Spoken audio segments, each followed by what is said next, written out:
Alhamdulillah guys, hari ni hari terakhir Ramadan kita pada tahun ini.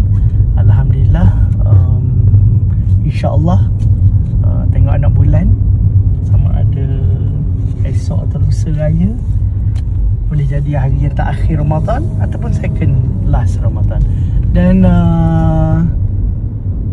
malam ni kita ada jamuan perpisahan ustaz-ustaz, imam tarawih kita dan ustaz-ustaz tadarus Al-Quran kita bersama anak-anak di rumah mengaji. Jadi kita on the way pergi cari makanan sedap sikit malam ni, cari KFC ke untuk anak-anak tu bersama ustaz, sambil menyambut apa orang panggil majlis perpisahan ustaz dan imam tarawih di rumah mengaji. Jom kita cari ayam.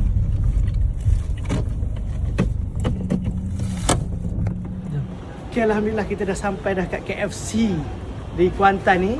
Kita nak pergi order and then kita ambil ayam tu, kita bawa hantar ke rumah mengaji. Let's go, jom. Oi, ramai.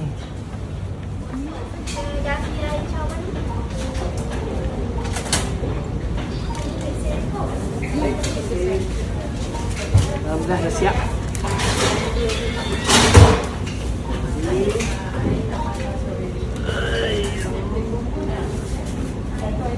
Tapi dia ada air botol dia habis. Dia bagi air botol, kejap lagi kita ambil. Jom.